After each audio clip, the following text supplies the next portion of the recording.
Milas özellikle çok yıkıcı olan kömür madenciliği ile başlıyor. Ama tarihsel olarak da aslında Milas bir madenciliğin hep yapıldığı bir yer. İşte zımpara taşı, felspat, mermer, işte sonrasında kömür, boksit, zultanit denen taş madenciliği. Milas'taki madencilik faaliyetleri içerisinde.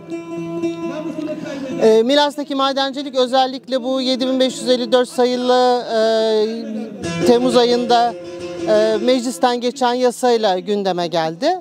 Çünkü Milas ve yatağında belli koordinatlar, enerji ve maden üretimi yapılabilmesi için bu alandaki zeytinlikler taşınabilir diye kanun maddesine yazıldı. Zaten hali hazırda 40.000 hektara yakın yer yok olmuşken gene burada bir o kadar daha belki daha fazla alan daha aslında madencilik faaliyetleri için yok edilecek. Bunun yolu açılmış oldu. Latmos niye önemli? Çünkü Latmos tarihsel olarak da kültürel olarak da önemli. Beşparmak Dağları.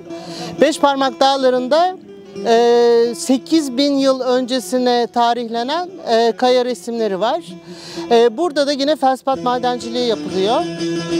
Arkamızdaki Ilbıra Dağları'nda işte boksit ve zultanit denen diaspor madenciliği yapılıyor. Az önce Pınarcık'taydık. Orada özellikle maden taşıyan kamyonların köylülerin yaşam alanlarını nasıl ihlal ettiklerini, mahvettiklerini, onların hayatını bir cehenneme çevirdiğini gördük. Şu anda Bafa köyündeyiz. Buradan baktığımız yerde Bafa, işte Latmos Dağları çok heybetli görünüyor.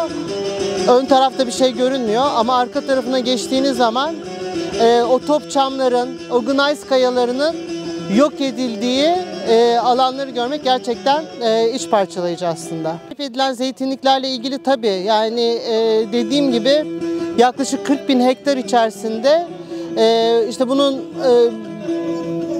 yaklaşık herhalde %20'si falan zeytinlikti. Yani Milas'ın görüyorsunuz her tarafı zeytinlik.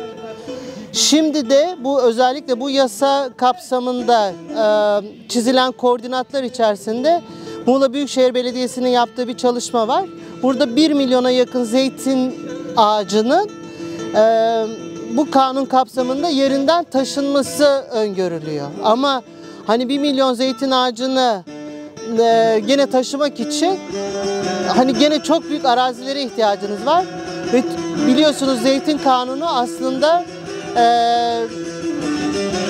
zeytinlere 3 kilometre zeytinliklerin 3 kilometre yakınında toz üreten bir üretim yapılamamasını öngörüyor. Şimdi Türkiye'de maden tehlikesi altında olmayan bu kadar büyük araziler yok ki bu zeytinliklerin taşınması için. Dolayısıyla önce onların tezlerinden başlayayım. Diyorlar ki maden yapılmak zorunda olan bir faaliyet, madencilik. İşte niye? Yok işte tıpta uygulamaları var.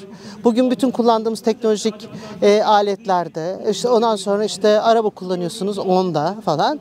Bunların tabii hiçbir tanesi bu yapılan yıkımın bahanesi olamaz. Yapılan yıkım ne zaman yıkım oluyor? Sınırlara dayandığı zaman. Artık geri dönüşü olunamaz tahribatı yaptığı zaman biz buna karşıyız. Biz bu dönüşü olmayan yıkımın ne rehabilite edilebileceğine, ne düzeltilebileceğine inanmıyoruz. Bununla ilgili önümüze çıkan projeler bir orman hani ağaçlandırma projeleri yapılıyor. Ağaçlandırma projesi hiçbir zaman orman değildir. Orman yaşayan bir sistemdir. Toprağıyla, içindeki işte solucanıyla, kuşuyla, oradaki çiçeğiyle, mantarıyla, ağaç çeşitliliğiyle. Dolayısıyla bir ağaçlandırma faaliyetinin bir orman yaratma şeyi ancak gene aradan yüzlerce yıl, binlerce yıl geçmesi gerekiyor ki orası tekrardan bir orman olsun. Dolayısıyla madencilik faaliyetlerinin bu sınırlara uymaması ne insani sınırlara ne canlı yaşamın sınırlarına uymaması nedeniyle yaşadığımız tahribattır bizim karşı olduğumuz. Ekonomik olarak da bir getirisi olmayan, aslında hafriyatçılık diyeceğimiz, sadece kaz, kamyonlarla taşı madenciliğinin biz Muğla'da yapılmasını istemiyoruz. Biz Muğla cennet kalsın istiyoruz. Burada halkın ekonomik olarak geçimini sağlayabileceği geçim alanlarıyla ilgili çok daha farklı şeyler yapılabilir. Çünkü buradaki madencilik faaliyetleri bizim gördüğümüz kadarıyla insanları kendi memleketinde mülteci yapan, bir göçmen yapan faaliyetlere dönüşüyor.